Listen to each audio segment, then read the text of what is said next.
started a few years ago, and Young Audiences approached us to see what partnership we could build.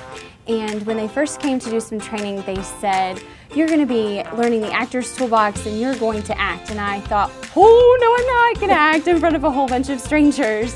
But it actually was really beneficial, and it helped us grow as a staff to be able to then go and work in our own classrooms in a different way. So we currently get to have visiting artists come and teach us different lessons that we can incorporate in our classrooms for the curriculum.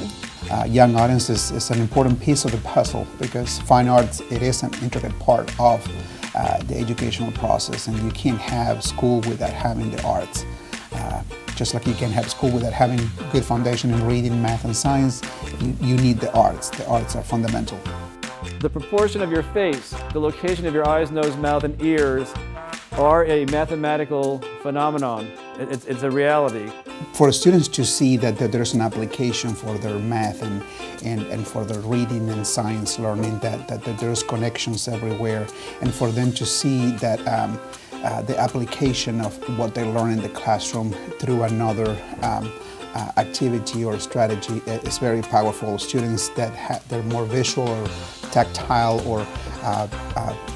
or dance kinesthetic with dances or expressing themselves through drama, I think seeing that avenue, that unlocking path, kids will be able to see that they're smart and that they can perform in other ways. So having the arts helps children to unlock their potential in many different areas.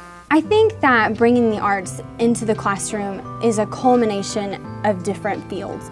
We are able to bring in our curriculum aspect, but we're also able to reach kids in a different way. A kiddo who may learn in a different manner or needs a different experience, and it allows their learning to become really rooted because they've either used their body or their mind or their voice in a different way, and it allows them to just really concrete their experience. When we made up our own dances, she had us have is it emotional, is it happy, is it all those different things.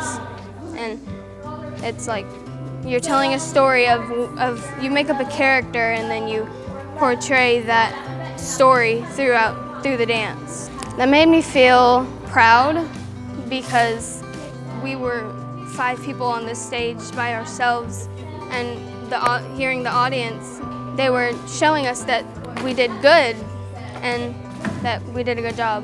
My kids are impacted when they are able to take their learning and transfer it in a different way. They're able to show their friends, and teaching someone else your knowledge is the greatest form of learning. And when they're in a tableau and they're showing their fellow students what they mean by recycling and they're using their bodies in different ways, then they're teaching someone else, and that is the full aspect of learning. By providing them with the strategies to enrich their classroom practice, I believe that sometimes you can get caught up with teaching certain ways, and when you see an artist having your students really engaged and enjoying an activity because you added either some drama, some dance, or some music, or some other type of fine arts, really provides the teachers with extra ideas to how to enrich their practice, how to provide new tools to make their lessons more powerful, more meaningful, more engaging, and more real-world application. I believe that professional development for the teachers, even going along with their students and watching Julio make connections between the art and math and symmetry and geometry and all those things. Here's the real-life application. Here's how we can connect this to future learning or how we can review past learning. It all came full circle for me when we had a visiting artist come, and she was working with my kiddos, and she did her lesson one day and it was fabulous, and I was like, oh, I get this makes sense. And then she came to me the next day and she saw me in the halls and she said, oh, by the way, you're doing it today and I'm gonna watch you. And panic set in, but then I thought, wait, I've had all the training and I know what to do.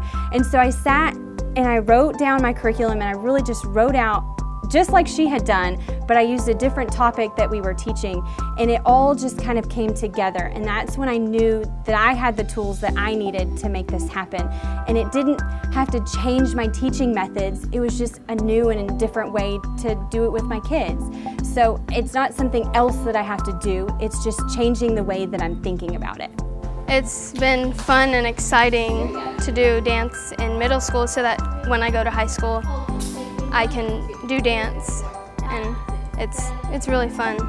I really love doing dance, and I really love dancing all together because like I'm a singer and dancer because I take choir as well. Pretty much I would say thank you so very much because this is life-changing for me. I hope they offer dance next year because I really want to keep on doing it. If I really think about it, I would love to do it forever.